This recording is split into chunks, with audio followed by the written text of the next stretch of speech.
მშვიდობა ძვირფასო ტელემაყურებლებო, ჩვენ კვლავ გიწევთ ერთსულოვლების სალონში. დღევანდელი ჩვენი გადაცემის თემა გახლავთ პატრიოტიზმი საქართველოში.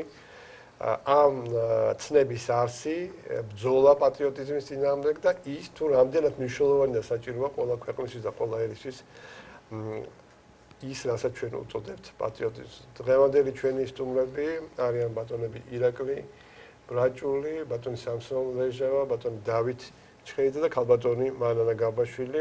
გადაცემას უძღვება დეკანოზე ზურაბ ცხოვრებაძე. მე ყველას მადლობა მინდა გითხრათ მომბრძანებისთვის და მოდით დავიწყოთ საუბარი იმის შესახებ, თუ როდის გაჩნდა საერთოდ ეს ცნება და რა ისტორიული დინამიკა განიცადა მას. პატრიოტიზმი დღეს განსაკუთრებით აქტუალურია. და მას არაერთი მიზეზი აქვს. ეს არის ძალიან ფართე და დიდი ცნება, დიდი ისტორია აქვს პატრიოტიზმს. ის არის როგორც პიროვნულ განცდასთან დაკავშირებული, ისე სახელმწიფოებრიობასთან, სახელმწიფოსთან და პოლიტიკასთან. ამით იმის თქმა გვინდა, რომ თვითონ ეს პატრიოტიზმი არის კაცობრიობის თამდები მოვლენა. ცნობილი ფაქტია, რომ ეს იმდენად დიდი გრძნობაა პატრიოტიზმი, რომ აი მაგალითად ივანე ჯავახიშვილის ტიპის ფართე მასშტაბის მეცნიერები აი იმ დიდ ნაყოფიერებას, იმ არაჩვეულებრივ შედეგებს სწორედ ამით აღწევდნენ სამშობლოს მსახურების იდეით. ეს დამტკიცებულია არა მარტო ქართულ მაგალითებზე, არამედ ევროპელებისთვისაც, სხვა ქვეყნის წარმომადგენლებისთვისაც ეს შესანიშნავად არის ცნობილი და ამიტომ პატრიოტიზმის წახალისება და ხელშეწყობა ყოველთვის ხდებოდა. პატრიოტიზმი ყველა ქვეყანაში ერთნაირად განისაზღვრება. ის დაკავშირებულია სამშობლოს სიყვარულთან, საკუთარ ენასთან, კულტურასთან, ისტორიასთან, მის გაფრთხილებასთან, დაცვასთან. ამიტომაც თვითონ პატრიოტიზმი ეს ისეთი ფენომენია, რომელიც ქვეყნის უსაფრთხოებასთანაც არის დაკავშირებული, თვითგადარჩენასთანაც არის დაკავშირებული და მისი გონივრულად წარმართვის შემთხვევაში მის მომავალთანაც. აუცილებლად უნდა აღინიშნოს პატრიოტიზმისთვის ნიშანდობლივი ერთი გარემოება. ეს არის თავგანწირვის უნარი.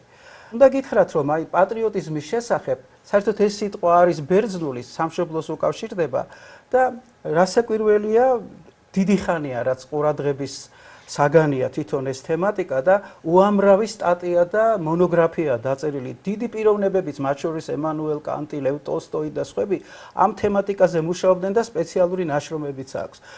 და აი აღნიშნულმა მკვლევრებმა გამოყვეს პატრიოტიზმის რამოდენიმე სახე. ეს არის პირველი, აი როდის ჩნდება, დაკავშირებულია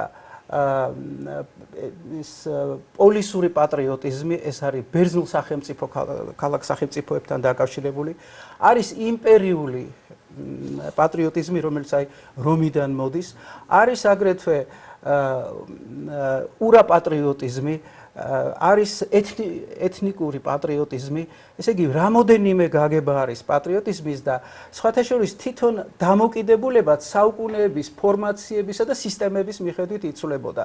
აი მაგალითად საფრანგეთის რევოლუციის დროს პატრიოტი და რევოლუციონერი ერთი და იმევეს ნიშნავდა. და 1917 წლის რევოლუციის შემდეგ 30-იანი წლების შუა წლებამდე პატრიოტი ბურჟუას ნიშნავდა და უარყოფითი მნიშვნელობა ჰქონდა და სასტიკად ებრძოდნენ მას. სხვათა შორის აი ამ ბრძოლის გამოძახილი დღესაც ცოცხალია სხვადასხვა სახითა და ფორმით სამწუხაროდ საქართველოშიც, იმიტომ რომ აი ეს თემატიკა, ეს განწყობა საქართველოში ძალიან აქტიურად მოქმედებდა.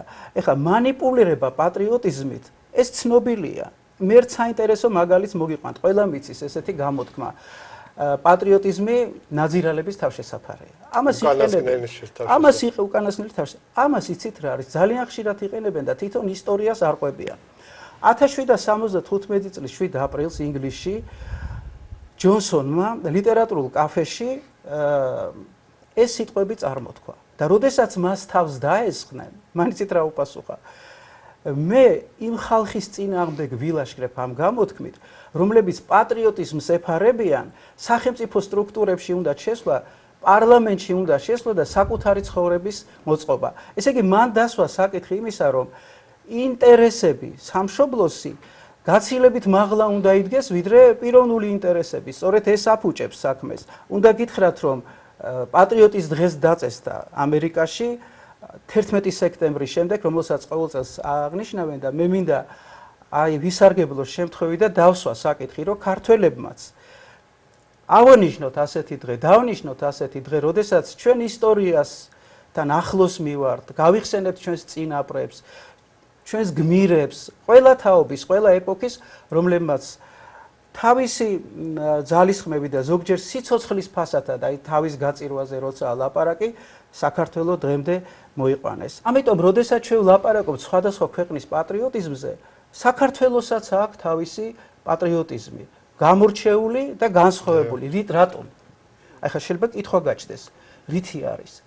თვითონ საქართველოს ისტორიის თავისებურებით, რეგიონის სპეციფიკით, რომელიც ძალიან რთულია, ამდენად ეს რეგიონი, სადაც უამრავი უმძიმესი გარემოცვა გაქვს, ხო ცნობილია, ამიტომ აქ განსაკუთრებული პატრიოტული აღზრდა არის საჭირო და ამას ითვალისწინებდნენ ჩვენი წინაპრები.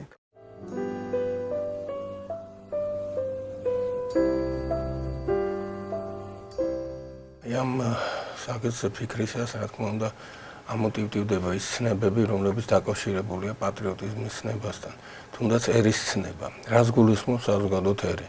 ეს ნიშნავს თავისებურ ერთობას, ერთგვარ გეშტალტს, რომელიც გულისხმობს სხვადასხვა კომპონენტთა კანონზომიერ ერთიანობას. აქ ერი ვერ დაიყვანება ვერც ტერიტორიის ფაქტორზე, ვერც მხოლოდ ენა.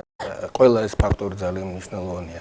ვერ დაიყვანება ვერც თქვა საზიარო ისტორიაზე და ასე შემდეგ, მაგრამ შემთხვევით არ მიხსენებია სიტყვა გეშტალტი. გეშტალტი ეს არის ის მთლიანობა, რომელიც აღემატება ცალკეულ შემადგენელ ნაწილებს. ბევრად მეტია, თვისობრივად მეტია. ამთლიანებს, მაინტეგრირებელია. ამიტომ სწორედ ეს პატრიოტიზმისა და ერის ცნებები ერთმანეთთან არის დაკავშირებული. მე მინდა გამოვყო ერთი მნიშვნელოვანი კომპონენტი.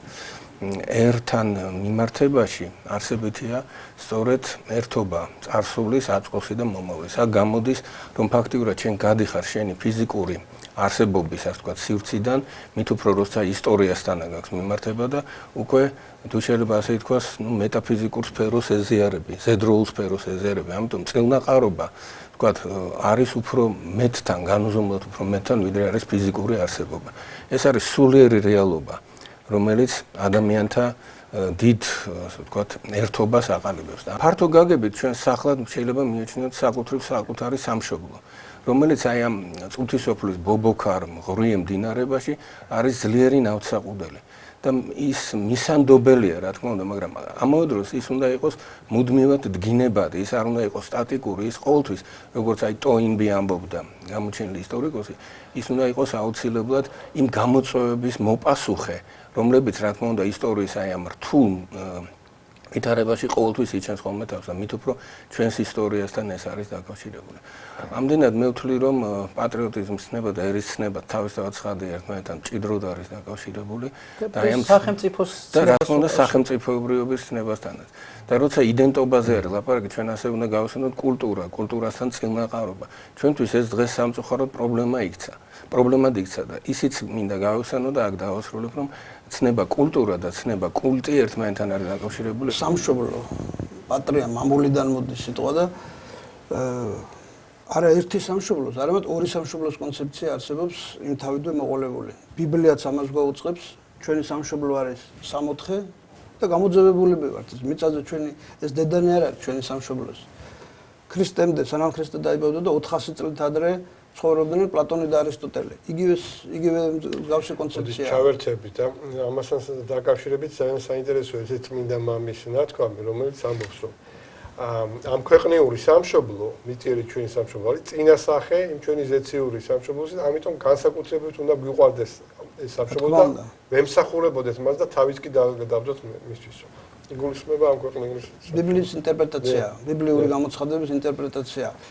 და ვისაც ორი სამშობლო დაყავს ერთ სამშობლოზე, ანუ მარტო მიწიერ სამშობლოზე და მე იმას აკრიტიკებს, რომ ასაჭიროა ერთიანია ყველაფერი. ეს არის პრინციპულად სტარი კონცეფცია. მამაზურებმა ახსენა დღევანდელ თემაზე, რომ თავდასხმა ამ პატრიოტიზმის წინააღმდეგ, სამშობლოსნების წინააღმდეგ ეს მოდის ეს ცნობილი ტენდენცია არის რენესანსის მერე გამოიკვეთა ეგრეთ წოდებულ განმანათლებლობრივ ფილოსოფიამ თლიანად ლაიბნიცმა თქვა, რომ მათეზის უნივერსალის უნივერსალური მათემატიკაა და რასაჭიროა ცალკეული ენები, ცალკეული ეთნოსები.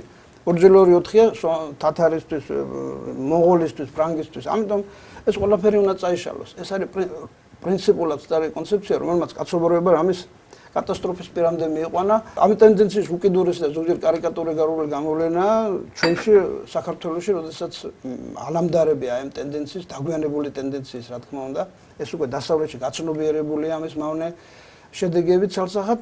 თუ ეხლა სამშობლო არის მოძველებული ცნება, პატრიოტიზმი არის მოძველებული ცნება, ეს პირიქით ეს არის ჩამორჩენილობის ნიშანია. ინტელექტუალური ჩამორჩენილობის და ცალმხრივობის ნიშანია. ანუ სინამდვილეში ჩამორჩენილობა პროვინციალიზმის, სნობიზმის სწორედ ის არის და ის აზრია, რომ თითქოს ეს უკვე მოძველდა, პატრიოტიზმი მოძველდა. პირიქით არის მე-17 საუკუნეში რომ რაღაცას ფიქრობდნენ და შეცდნენ.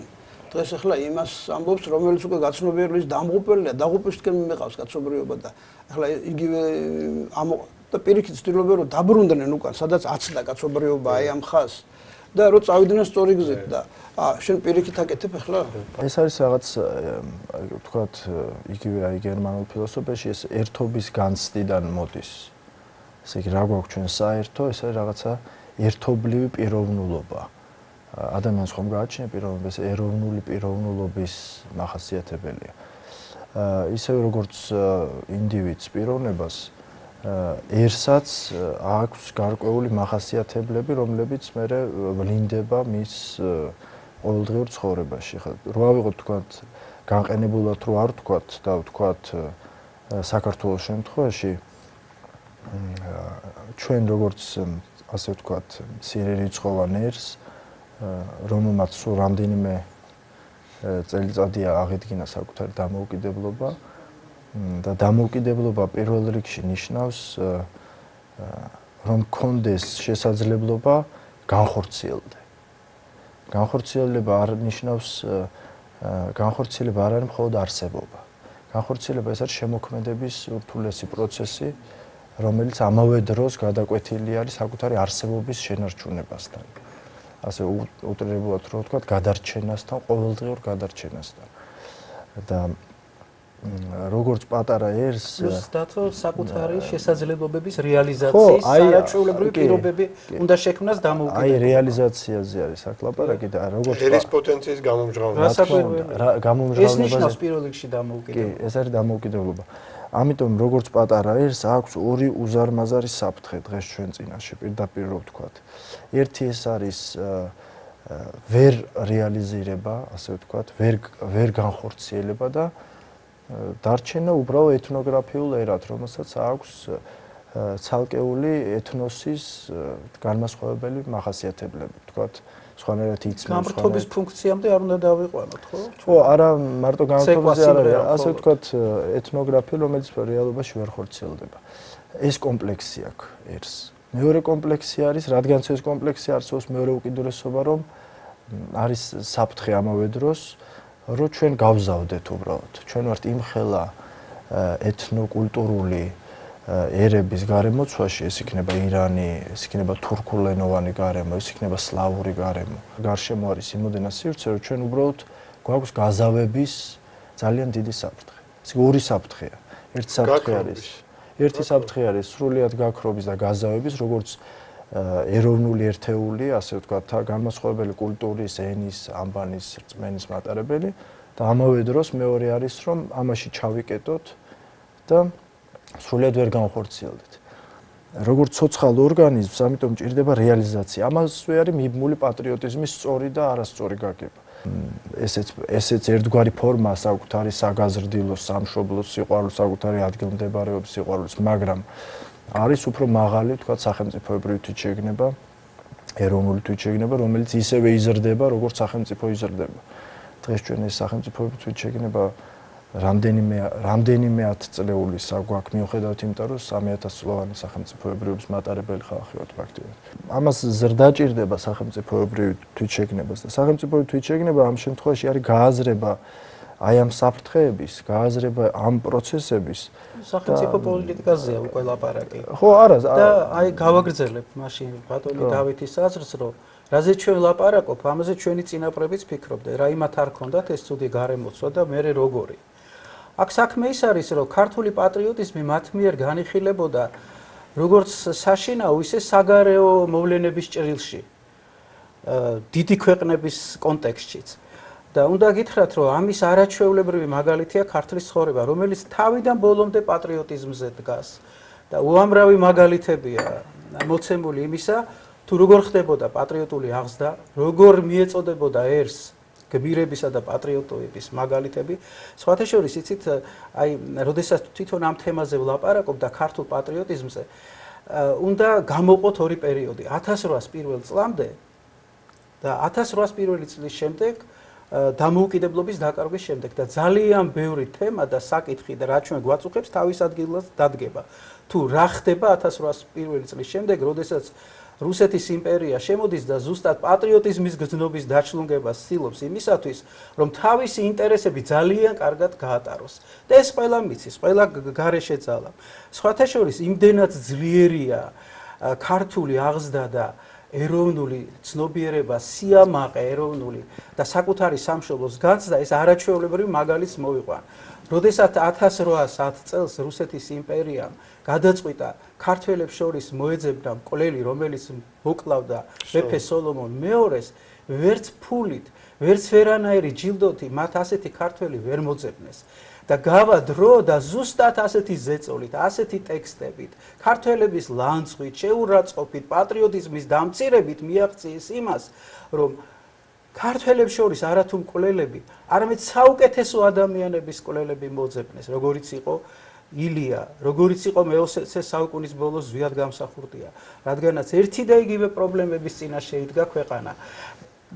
ფაქტობრივად, რისი თქმა მინდა, რომ იცით, არაჩვეულებრივი არის ის სიტყვები, რომელიც ილიასთან დაკავშირებით ითქვა. აი, მაგალითს მოვიყვან მაშინ დეკანოს კალისტრატე ცინცაძის, რომელმაც ილიას მკვლელობა დიდი პატრიოტის მკვლელობის რანგში აიყვანა და საქართველოსთვის სახიფათო მოვლენად, იმიტომ რომ ძალიან ბევრი ფაქტორი იყო ილიას მკვლელობასთან დაკავშირებული. აი, ილიას შემდეგ, ამ ფაქტის შემდეგ, ქართული მიწების ესე გასხვისება დაიწყო. ისევე როგორც 1991-12 წლების შემდეგ ასევე დაიწყო ქართული მიწების გასხვისება, აი იმ ფონზე, იმ ზოგად ფონზე, რაც მაშინ შეექმნა. ეხლა რაც შეეხება ქართლის ცხოვრებას, აი ავიღოთ თუნდაც ქართველი მეფეების სიტყვა, რომლებთაც ისინი ქართულ ჯარს მიმართავენ. ავიღოთ თუნდაც თამარ მეფის ანდერძი. ხო ცნობილია, ვერც ერთი უახლესი არ არის. ძალიან ხშირად ჩვენ ვიღაც სხვა დიდ ქვეყნებზე ვაპირებთ, ის დაგვეხმარება, ისე არაღით მოგვეპოვება. ასე ვთქვათ, ჩვენს პრობლემებს გადაწყვეტს. ცნობილი ფაქტი, რომ ყველაზე დაბალი დონის შეიარაღებით, აი ვთქვათ, ვიეტნამელების მაგალითს მოვიყვეთ, რომელსაც ფრანგები დაამარცხეს თავისი, ეს ხო ცნობილი ფაქტია, უახლესი ტექნიკით, რითი, პატრიოტიზმით. ამასთან ბრძოლა შეუძლია. ყველაზე დიდი იარაღი ეს არის. აი მაგას განმარტავს ბისმარკი სწორედ. ბისმარკს კითხეს ერთხელ, რომ ვინ იგებს ომს, ჯარისკაცი თუ გენერალი? მან უთხრა მასწავლებელი. რატო? იმიტომ რომ მასწავლებელი ასწავლის სამშობლოს სიყვარულს, ეს საფრანგეთის გერმანიის ომის ბრძოლის თავდადებას ასწავლის და აი ეს არის სწორედ ძალიან მნიშვნელოვანი. ბატონი დავითი ლაპარაკობდა ესე იგი ორ საფრთხეზე, რაც რის წინაშე ჩვენ ვდგავარ და მე ვფიქრობ, რომ ყველაფრის გათვალისწინებ, გეოპოლიტიკური გარემოს გათვალისწინებ, საქართველოს ეთნოდემოგრაფიული სიტუაციის გათვალისწინებით და ბევრი სხვა რამის გათვალისწინებით, ჩვენ ფაქტობრივად ერთ საფრთხემდე უნდა დავიყვანოთ. ანუ საქართველოს გაქრობის საფრთხეს და ამ შემთხვევაში ასეთ საფრთხის წინაშე მყოფი ქვეყანამ თუ ყურადღება არ მიაქცია სახელმწიფოებრივი აზროვნება რო იყოს პატრიოტული სულით რომ იზრდებოდნენ ადამიანებს, არა, ეს პირდაპირ თვითმკვლელობის ტოლფასი გახდა. ილია ხო შეეწირა პატრიოტებსა და კოსმოპოლიტებს შორის დავას. ხო ფაქტია. კოსმოპოლიტიზმი ეს პირველად სხვათა შორის დიოგენე მახსენა ეს სიტყვა მსოფლიო მოქალაქეს ნიშნავს. ეს ფაქტიურად რა არის? გარეშე ძალის მიერ შემოგდებული იდეოლოგია, რომელიც ჩვენ გასუსტებს და სხვისი ქვეყნის ინტერესების გამტარებელი ხდები. როდესაც შენ დღესაც იმეორებ იმ ხალხის, აი სხვათა შორის ვაჟა-ფშაველამ რო წერილი დაწერა კოსმოპოლიტიზმი და პატრიოტიზმი, ის იცით როგორ თანხდება ემანუელ კანტის შეხედულებას, რომელიც ზუსტად იგივეს ამბობს, რომ არავითარი სხვაობა პატრიოტიზმსა და კოსმოპოლიტიზმის შორის არ არსებობს. კარგი გაგებით, ჯანსაღი პატრიოტიზმი და ჯანსაღი კოსმოპოლიტიზმი ეს სხვადასხვა ცნებებია. ისინი ერთმანეთში თანხwebdriverში მოდიან და ორივე სიყვარულზეა დაფუძნებული. ის სხვას არ ებრძვის და ამიტომაც იცით რისი თქმა მინდა რომ ვიღაცას რომ გონია დღეს რომ ძალიან ორიგინალურია და ახალი აზრებს გადმოსცემს ფაქტობრივად ის იმ ხაზის გამგრძელებელია რომელმაც 20-იან წლებში საქართველოს დაღუპა დააკარგვინა ტერიტორიები ფაქტობრივად ჩვენ იმ ისტორიისგან ჯერ კიდევ ვერ გამოსულართ ისევე როგორც 91-12 წლის გადატრიალებიდან ვერ გამოსულართ რომელსაც უამრავი პატრიოტი შეეწირა უამრავი პატრიოტი იდევნებოდა და დღევანდელ საქართველოში რომელსაც დემოგრაფიული უმძიმესი პრობლემა აქვს უმძიმეს ვითარებაშია და შენ ასეთი ხერხით ასუსტებს საქართველოს და საეჭვია კიდე შენი ასე ვთქვათ ეს ნამდვილად შენი პოზიცია თუ არა ეს არის ტოლფასი ღალატის იმიტომ რომ მინდა გითხრათ რომ სამწუხაროა ის რომ აი ქართლის ცხოვრებაში ვერ ნახავთ წარმატებულ მოღალატეს და დღევანდელ ვითარებაში ყველაზე იმდენ სფეროში ნახავთ მოღალატეს რომელიც წარმატებულია და პატრიოტს რომელიც გვერდზეა გაწეული და არანაირად არ მონაწილეობს ქვეყნის სახელმწიფოებრივ საქმიანობაში ეს არის კიდევ დამღუპელი და საკუთარი ხელით თვითონ ქვეყნის შიგნიდან გრევის მაგალითი. ერთადერთი ეს მიზანი რაც დღეს ყველას ერთად ასე ვთქვათ აი ეს გერმანული გაგება რაც არის Gemeinschaftsgefühl ეს ასე ვთქვათ ერთობის განცდა чувство общности აი რუსულად რო ვთქვათ აი ეს ერთობის განცდა როგორ იქნება მომართული საერთო მიზნისკენ. აზრის სხვადასხვაობა ეს ბუნებრივი მოვლენაა ეს მრავალფეროვნებაა და სახეობების აზრების მრავალფეროვნება ეს ჩვეულებრივ ერთფეროვნებისგან ღმერთმა დაგვიფაროს. აი აქ ძალიან მნიშვნელოვანი საკითხები წამოიჭრა და მე მახსენდება ცნობილი ფრანგი ისტორიკოსი მიშლე, რომელიც არის ბრწყინვალე მაგალითი იმისა, რას ნიშნავს პატრიოტიზმი, ხო? მოგეხსენებათ. და ამავე დროს მასშტაბი მისი აზროვნების არანაირად არ იკეტება. აი აქ მინდა ხაზი გაუსვა კლავ ილია ჭავჭავაძეს, რომელიც თანამდევი სულია საქართველოსი და ეს მუდამ ასე იქნება ცხადია. და სანამ იარსებებს ეს ქვეყანა. და ბუნებრივია რომ როდესაც ჩვენ პატრიოტიზმზე ვლაპარაკობთ, ილიასეული გაგება უნდა გავუსვენოთ. ილიასთვის ვთქვათ, ქართულობა თვითმიზანი კი არ იყო, არამედ ეს ნიშნავდა დადგინებას, ეს ნიშნავდა ზნეობის ამაღლებას, ეს ნიშნავდა ღირსებას. ეს იყო სწორედ აი ამ ზნეობრიობის და ამ სულიერი კატეგორიებით, ასე ვთქვათ, ამაღლება ერისა თორე. თავისთავად თუ კი ერი გახდა ფეტიში, იცით რას ამბობ, რომ ილია ისეთ თვისებებს უღუებდა ადამიანს, რომლის გარეშეც ადამიანი არ არის და ის ვინც მოკლა ილია, მიხეილ წერეთელმა კოლექტიური მხეცი უწოდა. კი ბატონო. აი სწორედ ეს არის და ამიტომ ილიასათვის ეს იყო გადამწყვეტი, რომ ერს საკუთარი თავი დაეფუძნებინა არა როგორც რაღაც ფიზიკურ რეალობას, არა ბიოლოგიურს, არამედ აი სწორედ სულიერი განზომილებებით ყოფილიყო აღზევებული და სულიერი განზომილებებით ყოფილიყო განვითარებული. და ეს ნიშნავდა რა თქმა უნდა არა ჩაკეტილობას როგორც თქვენ ბრძანეთ, არამედ გახსნილობას და ეს საზიარო ღირებულებებისადმი, კაცობრიობის მიერ მოპოვებული საზიარო ღირებულებებისადმი ერთგულებას.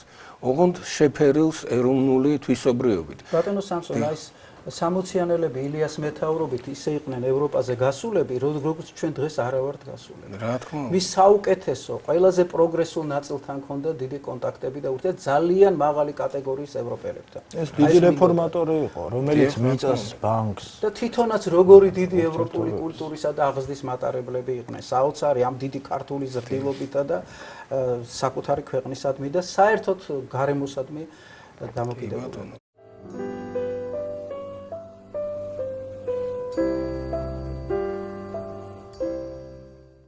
შემდგომ რომ გავუსვენოთ დაუშვათ გერონტი ქიქოძე, რომელიც აი სწორედ ევროპაისტობის ჩინებული მაგალითი ამ დროს როგორი პატრიოტიზმი, როგორი სიყვარული აქვს საკუთარი ერისა და მიაჩნია მას სრულიად ბუნებრივად და სრულიად ესე დამარწმუნებლად, რომ თუ კი ეროვნული აი დღეს რომ უყვართ ეს იდენტობა არ იქნება განხორციელებული, მაშინ ვერავითარ ღირებულებას კაცობრიობისათვის ვერ შექმნის ადამიანი.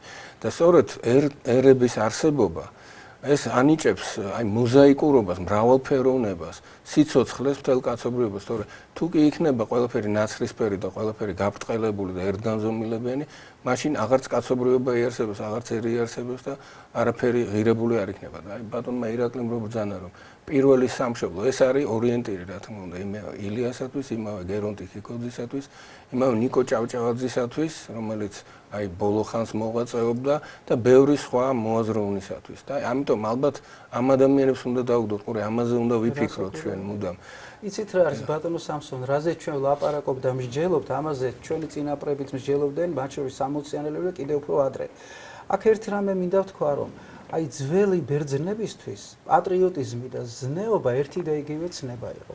ამაში დიდი აზრია ჩადებული და მიმაჩნია, რომ დღესაც ეს ასე არის ნამდვილად, იმიტომ რომ ჭეშმარიტი პატრიოტიზმი ზუსტად ზნეობასთან არის დაკავშირებული.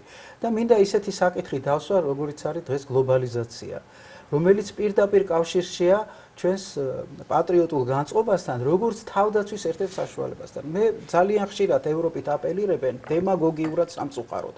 ისინი ვინც წარმოდგენა არ აქვთ ევროპაზე. მაგალითად, მათ არიციან, რომ არსებობს ევროპაში ძალიან დიდი ლიტერატურა უკვე, სხვათა შორის თვითონ გლობალიზაციის სამშობლო არის ევროპა და იქ დღეს უკვე გამოდის წიგნები, ნაშრომები, მონოგრაფიები და სტატიები იმის თაობაზე, თუ თვითონ ევროპამ როგორ დაიცვას თავი, როგორ დაიცვას საკუთარი კულტურა ამ გლობალიზაციისგან. და უნდა გითხრათ, რომ ქართველებს გვაქვს დღეს ძალიან დიდი პრობლემა, რომელიც პირდაპირ კავშირში არის ერის ყოფნა არ ყოფნასთან და რასაკვირველი აქ პატრიოტიზმის როლი არის გადამწყვეტი. რას გულისხმობ? ეს არის ქართული მიწის საკითხი.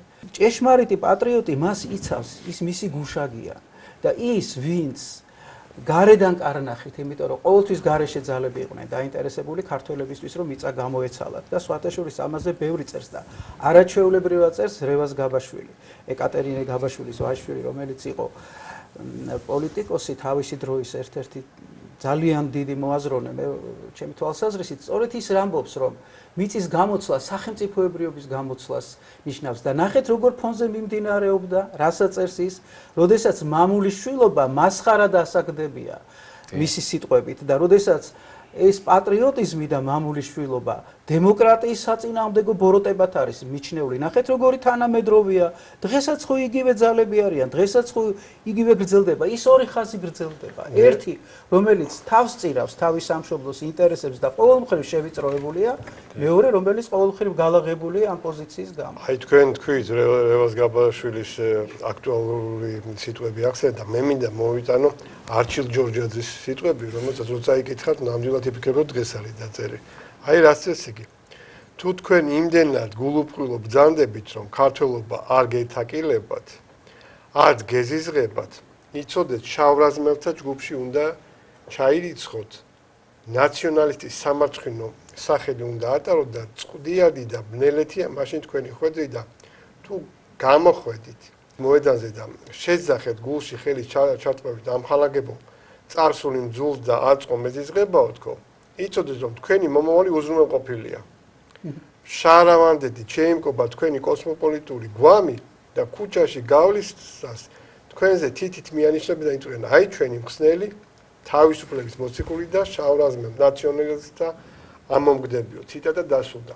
ამ სიტყვებს რომ კითხულობთ, პირდაპირ ცოტა თანამედროვე სიტყვებით რომ განმოიტანოთ, იფიქრებს რომ აი დღევანდელ დღეს არის დაწერილი და აი ეს უზრუნველყოფილია თქვენი მომავალი, აქ შეგვიძლია ჩავამატოთ დღევანდელ დღეს, რომ გრანტები უზრუნველყოფილია ასეთი ადამიანებისთვის. და სხვათა შორის მიხაკო წერეთელიც მიმართავდა იმ ხალხს. ანალოგიური ეს არის მიხაკო წერეთელს და ის იცით რას ამბობს?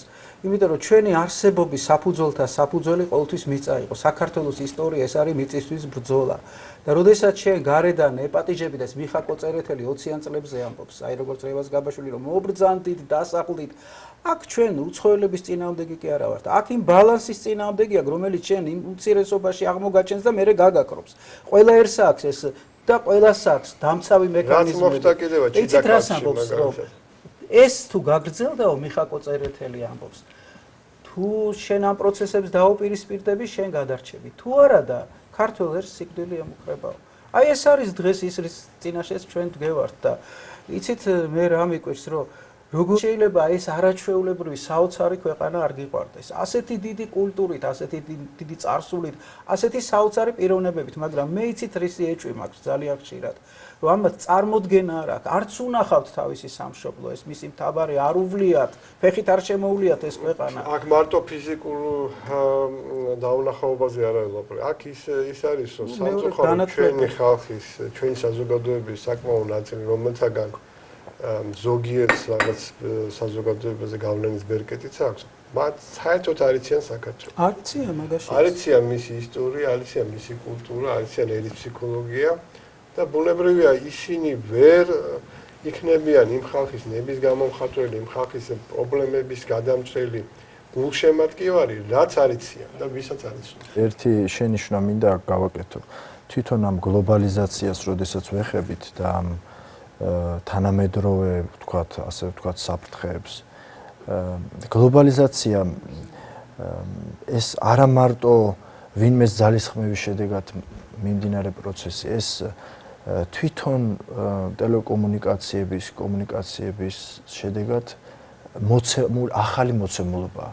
აი, როდესაც ჩვენ ვამბობთ, რომ ერმა მოაღწია 3000 წლის მანძილზე, ეს ნიშნავს, რომ 3000 წლის მანძილზე ამ ერმა ყველა გამოწვევას უპასუხა ისე, როგორც მას ამ გამოწვევისთვის უნდა ეპასუხა.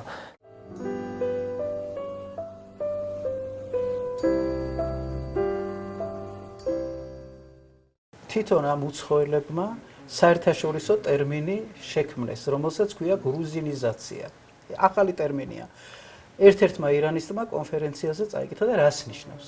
შენ რო ყველაფერზე თავს უქნებ, ყველაფერში ემორჩილები, ამას დაარქვეს გრუზინიზაცია და გამოდიან და ამბობენ, ჩვენი ქვეყნის გრუზინიზაციას არ დაუშვეთ. აქ საკითხი დაისვა, რა თქმა უნდა, ერის ერთიანობაზე, ერის გეშტალტზე ბრძანებით თქვენ. ანუ მთლიანობა, რომელიც წინ უსწრებს ცალკეულ ნაწილებს და არ არის მათი მექანიკური ჯამი. გერმანული ფილოსოფიას ახსენებენ კრებითი პერსონა, ერი როგორც კრებითი პერსონა, არა ინდივიდუალური პერსონა და კრებითი პერსონა. რამდენად არის ჩვენი ერი, რა უშლის ხელს ამას დღეს. ესეთ რა არის? საზოგადოება სეგმენტიზირებულია და ამის უნიფიკაცია, მე მგონი არ იქნება ესეთი წამოწყება, რა ქვია. ეს წარმატებული წამოწყება და ესეთი პროექტები ჩავარდნილია უკვე. ცალკე არის ელიტები არის დიფერენცირებული, ინტელექტუალური ელიტა ცალკე არის, ხატრული ელიტა ცალკე არის, ფინანსური ელიტა ცალკე, პოლიტიკური ელიტა ცალკეა და მათ შორის რანაირი მიმართება არ არის ჰარმონიული მიმართება მათ შორის და საკმაოდ დრამატული მიმართება ამ ელიტებს შორის. და ეს საერთო ნიადაგის თეორია. საერთო ნიადაგის თეორია ეკლესია, საბედო დიდება ღმერთს რომ ჩვენი ეკლესია დგას და მართლმადიდებელი ქართული ეკლესია დგას ნათლისვეტად და ეს არის ეკლესია სულიერი ბურჯი, რომლის გარშემოც ხიებივით იქნებიან ინტერესებისთვის შეიძლება და აუცილებელია და ერთიანდება კიდევაც ყველა სხვა. რა თქმა უნდა, ეროვნული სახელმწიფო ეს ესეთი რამეა, რომ კონსტიტუციური ერთობა არის ბიბლია, ღმერთსა და ადამიანს შორის კავშირი და აღქმები და არის ადამიანთა ერთობისა კავშირი საკუთარ მთავრობასთან. ეს პოლიტიკური ერთობაა და კონსტიტუციებს საერო ბიბლიას უწოდებენ. ეს სიწმინდეებია ესენი.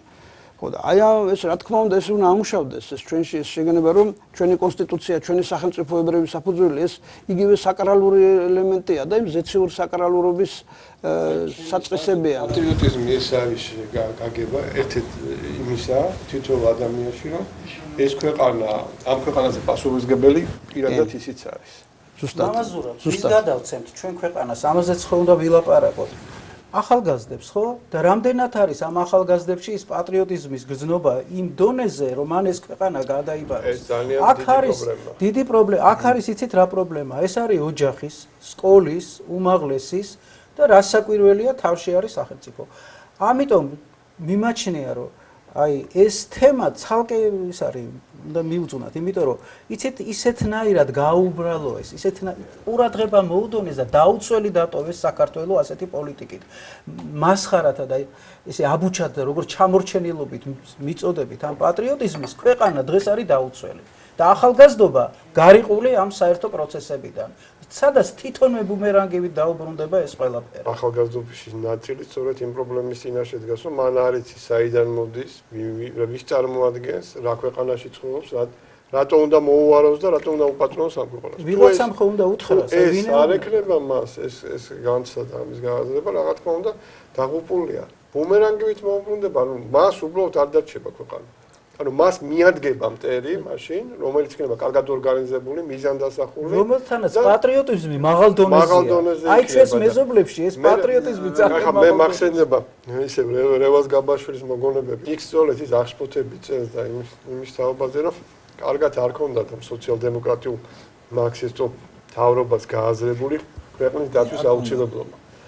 ესე იგი წარმოიდგინეთ, როგორ გამოაცალა ძალა და გონებაც არასწორმა მარქსისტულმა იდეოლოგიამ როგორ გამოაცალა, რომ ისინი ამბობდნენ რაც, რომ აი რა გვინდა არმია როგორ შევქნათ ჩვენ ვართ პროლეტარული სახელმწიფო, სადაც სოციალიზმი შენდება, მუშების და გლეხების ძალაუფლებაზე დაყრდნობა, იმიტომ სოციალ-დემოკრატები მარქსისტები იყვნენ. და ამიტომ ამ ხრივ ჩვენ არ გვჭირდება რაღაცა განსაკუთრებული თავდაცვა, რომ ეკითხებინ აი თურქეთი რო დაგვესხოსო, ჩვენ ჩავალთო და მიტინგს ჩაუტარებთ თურქულ ჯარსო, რომელიც ესევე შედგება მუშებისა და გლეხების შვილებისგან, აუხსნით ჩვენ აი ეს მუშულ-გლეხული სახელმწიფო ვართ, თქვენ რატომ მოდიხართ ჩვენთან რატო გვესმის, რატო გვეთქვით. ესენი არ იყვნენ გაუნაცვლებელი უწიგნური ხალხი, მენშევიკული ფრთა.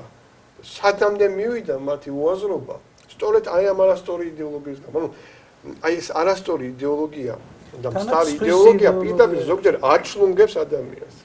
ადამიანს აჩუქებს და ართმევს აი ამ ძალას თავდაცვის ინსტინქტს ართმევს თლიანად და ეს ახლა როცა პიროვნულ დონეზეა, ცოდვა ის პიროვნება, მაგრამ როდესაც ეროვნულ დონეზე არის, ეს უკვე ძალიან დიდი საფრთხის შემცველი. კიდევ ერთ საკითხს მინდა გავმახვილო ყურადღება, რომ საქართველოში ყოველთვის იყო განცდა იმისა, რომ ეს სახლი არის სტუმართმოყვარე სახლი ამავე დროს, არ არის ჩაკეტილი სახლი. ფართო გაგებით სახლს ვსაუბრობ. მე მახსენდება ერთი ძალიან საინტერესო ეპიზოდი, რომელიც მოთხრობილი აქვს შარდენს, რომელიც საქართველოში მოგზაურობდა გვიან ფეოდალურ ხანაში. შემდეგ ის ირანში გადავიდა. და მიაქცია ყურადღება ერთ რასმე, რომ ნებისმიერი ეთნოსის წარმომადგენელს ჰქონდა სრული შესაძლებლობა, რომ თავისი შეხედულებები ძალიან თავისუფლად საჯაროდ გამოეხატა. ეს ნიშნავს იმას, რომ ჩვენი ქვეყანა სრულებითაც არ არის ჩაკეტილი და სრულებითაც არ არის იზოლაციისკენ მიდრეკილი. მაგრამ აი ორი უკიდურესობა იჩენს ხოლმე თავს ზოგ შემთხვევაში, აი სრული დესტრუქტურიზაცია, თუ შეიძლება ასე ითქვას, რაც სამწუხაროდ ხშირად ხდება აი დღევანდელ ვითარებაში. ამ პირიქით სრული ჩაკეტილობა, ეს უკიდურესობებია, რომლებიც სრულებით მიუღებელია. ეს ღია სისტემაა, საერთოდ ცოცხალის ჩაკეტილობის საფრთხე თანამედროვე მსოფლიოში მინდა დაგარწმუნოთ, რომ საერთოდ არ არის. კი ბატონო, არა. მე ვამბობ მენტალურად. დიახ, მენტალურად ზოგიერთ ადამიანს აქვს. კი ბატონო, მაგრამ ზოგიერთი ადამიანი მენტალურად ცდილობს, რომ ჩაიკეტოს და ეს არის და ძირითადად დღეს შეუძლებელია ჩაიკეტო, იმდენად გახსნილია თელი სამყარო ამ ტექნოლოგიებით. მაგრამ მისი სურვილი ასეთია, რომ ძალიან დიდი ხიფათია დაკავშირებული იმასთან, რომ ჩაკეტილობა და პატრიოტიზმი შეიძლება ვიღაცამ ერთმანეთთან გაიგივოს, ეს არ უნდა მოხდეს. პატრიოტიზმის რამდენი შეურაცხყოფა არ მეაყენეს, ქსენოფობია და შოვინიზმი და რას არ უწოდებენ და ეს შეგნებულად კეთდება. ხო ვიცით ჩვენ რატო კეთდება რა. ჩემი პატრიოტიზმი არის სხვისი სიყვარულიც, ხო? მე ხო რა თქმა უნდა, მე უბრალოდ არ მინდა რომ ვიღაცამ გამანადგუროს და მოსპოს ის ჩემი უნიკალური კულტურა სამყაროში ჩემი განუმეორებელი ადგილი, რისთვისაც ამდენმა წინაპარმა სიცოცხლე შეწირა. რა არის ამაში გაუგებარი? არაფერი. მაგრამ მხოლოდ სურვილის დონეზე ხარ უნდა რაღაც. ილია ჭავჭავაძე სწორედ შიდა მტრებზე ყველაზე ძალიან იმათ ებრძოდა და იმათი ხელით მოიკლა ის. იმიტომ რომ ყველაზე სახიფათო მაინც ეგ არის, რომელიც გარედან აი ამ დაკვეთას ასე ასრულებს და საკუთარ ქვეყანას ანგრევს და ანადგურებს. აი ეს არის ყველაზე ცით რა, ერთი ამავე არა მარტო საქართველოში, არამედ აი დიდ მსოფლიო დემოკრატიის ცენტრებში დგას ესეთი პრობლემა არსებობს, სიწმინდეების შებილწვა. დროშა შემიძლია აღდგოს და შებილწოს საჯაროდ. მაქვს თუ არა უფლება და დებატები მიმდინარეობს ამას. ზოგი თulis რომ ეს უნდა მოწესრიგდეს იურიდიული აქტებით, რომ სიწმინდეების შებილწვა იქ იყო კრიმინალში გავიდეს და ის დაისაჯოს იურიდიულად. ზოგი თulis რომ ეს უფრო მორალური არის. ეს თუ საერთოდაც ჩვენ საზოგადოებაში ამას მე მაინც გონია რომ არც სალსახად შავად უნდა შევხედოთ, არც თეთრად. დუღილია ცხოვრება, გამოწვევები დიდია რა თქმა უნდა, სახიფათო გამოწვევებია. ძალიან ესე იგი ბეწვის ხიძზე დადის ჩვენი ერი რა თქმა უნდა და ყველანი ჩვენ ამაში უნდა ფხიზლად ვიყოთ და ჩვენი წვლილი შევიტანოთ, მაგრამ რა თქმა უნდა უფრო მეტი პასუხისმგებლობა უნდა გადადიოდეს ამ ისტაბლიშმენტი, რასაც ქვია. ანუ ვინც პოსტებზე ამდა, პოლიტიკურ პოსტებზე ვინც მოდის, ისინი სწრაფწრაფ ის ელიტა არ არის. ეკლესია არის დედაბურჯი, რომლის გარშემოც ეს ყველა ამ ძალამდე იმან უნდა იტრიალოს და დედა ეკლესიას არავინ არ უნდა შეეხოთ. ეს ესეთი ეპიცენტრია. დედა ეკლესიაც უნდა იყოს გამჭვალული პატრიოტიზმის სულისკვეთი. არა, ეს მარტო იცით როგორ არის რომ აი ამაზე მინდა ხაზი გაუსვა რომ შეიძლება ადამიანი იყოს მოწმუნე, მაგრამ შეიძლება არ იყოს პატრიოტი. ანუ პატრიოტის სჭირდება აღზრდა ბავშვობიდან აღზრდა. აი სარწმუნოება უფრო ადვილად შეიძლება მიიღოს ადამიანმა, რაღაც უფლის მადლი შეეხოს მის გულს და რაღაცა გარდაიქმნას და შეიცვალოს ერთ დღეში, მაგრამ ესევე არ ხდება პატრიოტიზმის შემთხვევაში. ამას სჭირდება აღზრდა, გამომუშავება და ამ ნიადაგზე დაყენება. ეს არის ძალიან მნიშვნელოვანი. ეკლესია გვირობის რამდენ მაგალითებს გვაძლევს. რამდენი თავდადებული ყავს ეკლესიას იგივე, ეს ხო უკვე დიდი მაგალითია და ჩვენი პრობლემა არის, კიდე ერთხელ ვამბობ, რომ არ არსებობს სახელმწიფო პოლიტიკა, არ არსებობს ეროვნული იდეოლოგია, არ არსებობს პატრიოტიზმის პროპაგანდა. ეს არის ჩემი და ახალგაზრდა რო ამას უყურებს, რომ ის არის წარმატებული, ვინც არ არის პატრიოტი, თქვენ გიკლირთ რომ ის იმას აკეთებს. ამას თავი დავანებოთ, ჩვენ ტელევიზიებს რო შევხედოთ ცალი თვალითაც. პირდაპირ მივხვდებით რომ ამ ქვეყანაში საერთოდ არ ფიქრობენ არც ახალგაზრდობის აღზრდაზე და არც ეროვნული შეგნების ჩამოყალიბებაზე და არც პატრიოტიზმზე. ეხლა როდესაც სამჯერ ერთი და იგივე ტელევიზია უშვებს სერიალს, სადაც მთავარი გმირი არის ის ადამიანი, ის ისტორიული პიროვნება, მეზობელი სახელმწიფოს, რომელმაც სამხრეთ საქართველოს დაპყრობაში დიდი წვლილი შეიტანა და საქართველოს მტერი იყო და ის ხდება უფრო ახლობელი დღევანდელი საზოგადოების ვიდრე რამის დავით აღმაშენებელი. ეს უკვე ამ ძალიან მრავალისმეტყველი არის. ისევე როგორც ნებისმიერი სხვა რაღაცა. აი რა ის ფაქტი რომ 25 წელიწადი დამოუკიდებლობა და ვერ მოხერხდა ნორმალური ისტორიული ფილმის გადაღება, ვერ მოხერხა ნორმალური საქართველოს ისტორიის ნორმალურად დაწერა. ის კი არა ძველად დაწერილი საბჭოთა პერიოდში დაწერილი საქართველოს ისტორია რომ კიდე ხელმეორედ გამოიცემა. არამედ მართლაც ქართულ მასალაზე დაყნობით, ქართულ იდეოლოგიაზე დაყნობით არ ხდება ამის გარდა. ეს უკვე ძალიან შემაშფოთებელი რამ გაახლავთ და ჩვენ რო გავაკეთოთ ეს სოციოლოგიური გამოკითხვა რა ცოდნას ფლობს ჩვენი საზოგადოება და განსაკუთრებით ახალგაზრდობა საქართველოს ისტორიის, ქართული კულტურის და შესახებ ქართული ენა როგორ იციან მათ სულათი ძალიან მძიმედ წარმოჩნდება. ეს შეუიარაღებელი თვალითაც ჩანს და მით უმეტეს ახლა ჩანს ეს ძალიან კარგად მოძღვრისთვის, რომელსაც საზოგადოების მრავალ წარმომადგენელთან აქვს შეხება ტელევიზიიდან, საპატრიარქოს ტელევიზიიდან ეს ჩანს, მეტყვი ჩვენ ბევრთან აქვს და ბევრ პრობლემასთან აქვს შეხება, ასე რომ ჩვენი აზრით არა, პრობლემა არის იმდენად სერიოზული, რომ ამას სჭირდება ძალიან დიდი ძალისხმევა. ერთ-ერთი მნიშვნელოვანი ფაქტორი და ძალიან სამწუხარო რაც დღეს ხდება საქართველოში, თუმცა მე არ მინდა ისე ასე ვთქვათ წარმოაჩინო, რომ ყველაფერი მხოლოდ ნეგატიურია. ჩვენ უბრალოდ ვამახვილებთ ყურადღებას იმაზე, რაც უარყოფითია. ეს არის თავისებური ამნეზია კულტურისადმი, კულტურული მემკვიდრეობისადმი თუნდაც და არასწორი პოლიტიკა სამწუხაროდ ამ თვალს არის ხშირ შემთხვევაში. მაგალითად, აი საყდრის სისტემას მინდა დაუბრუნდე. ეს არის ძალიან დიდი შეცდომა, რომ მოხდა ამ უმნიშვნელოვანესი ძეგლის განადგურება. დიახ, იმიტომ რომ სხვა თუ არაფერი პატრიარქის სიტყვა იყო ნათქვამი, ხმამაღლა იყო გამოთქმული პრეზიდენტის პოზიცია, რომ ეს არ არის მიზანშეწონილი. ოთარ ჯაფარიძე გამოჩენილი ქართველი არქეოლოგი ასევე ამბობდა, რომ ეს უნდა დავიცვათ და უპატრონოთ ამ ძეგლს. მაგრამ ეს ყოველ კონკრეტული შემთხვევა, სამწუხაროდ ეს ამნეზიის პრობლემა კულტურისადმი, საზოგადო და ღირებულებებისადმი არის უფრო გლობალური, ვიდრე თუნდაც საყდრის საკითხია. და ამიტომ ამაზე უნდა იყოს, რა თქმა უნდა, გამახვილებული ყურადღება. კვლავ ბრუნდებით, როგორც ირკვევა იმ თემას, რომ აი ზნეობა, ღირებულებათა სამყარო, ეს განზომილებანი, ეს მაღალი განზომილებანი და სამშობლოს სიყვარული ერთმანეთთან დაკავშირებულია და სამშობლო ეს არ არის ფეტიში, ეს არის გზა, აი როგორც ბატონმა ირაკლიმ ბრძანა, აი უმაღლესი სივრცისაკენ, ღვთაებრივი სამყაროსაკენ, რა თქმა უნდა. ეს თვითმიზანი კი არ არის, არამედ ეს არის შესაძლებლობა, მუდმივი შესაძლებლობა საკუთარი თავის დგინების, როგორც გაფართოებული პიროვნების, ასე ვთქვათ, განსაკუთრებული ერთობის და არა მხოლოდ ცალკეული ინდივიდების რაღაც მექანიკური ჯამის, ეს მინდოდა მეთქვა. პატრიოტობა რა არის, ხო? არანაირი სქემატური დეფინიცია არ იქნება მომწურავად ამ ცნების განმარტებელი. გზა, ეს ტერმინი ყველაზე უკეთესია. ეს არის სიცოცხლის გზა არის პატრიოტიზმი. სასიცოცხლო აქტების მდინარებაა. ამიტომ რაღაცა რო თქვა რომ ერთხელ და სამუდამოდ 2-2-4 ეგეთი რამე არ არის. ეს თვითონ სიცოცხლის მდინარებაა. რას ვიღებთ, რას არ ვიღებთ, რას ვაქართულებთ, რას არ ვაქართულებთ. ამას ჭირდება ძალიან დიდი სასიცოცხლო ენერგია. ეს არის ბრძოლა. რას ვიღებთ, რასაც მოვერებთ. თუ ჩვენ ამას ვერ მოვერებთ, ეს უცილებლად ჩვენ წაგვგილწავს და წაგულეკავს, ასე ვთქვათ. არა აქვს მან მნიშვნელობა ინდივიდუალურად ვერ დაიცავს ამას თავი. ადამიანი ვერ ჯგუფად. ეს არის რაღაცა გაქართულების და ქართულის 21 საუკუნეში დარჩენის პროცესი და ამას ჭირდება უზარმაზარი ენერგია. ამას ეს მარტო თავდაცვა არ არის, ეს არც მარტო თავდასხმა, ეს არის აი ამ თანამედროვეობის ერის, ასე ვთქვათ, გულში და სულში გატარის პროცესია, გატანების. დამატება ჭირდება რაც თქვა ახალგაზრდა. პატრიოტიზმი არის კრიტერიუმი იმისა, თუ რა ხდება დღევანდელ საქართველოში. რა პერსპექტივები აქვს მას? ვის საით მიყავს, ვისაც ევალება საქართველოს მართვა ჩვენი ქვეყანა.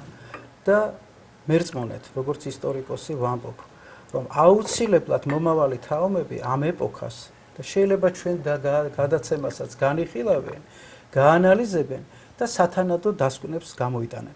ამიტომ იმაჩნია, რომ პასუხისგებლობა განსაკუთრებით იმათი, ვინც დღეს მართავს ქვეყანას, აი პირდაპირ უნდა გითხრათ, რომ ეს არის აი განსაკუთრებული მოვლენა და განსაკუთრებული დაფიქრების საგანი უნდა იყოს მათთვის.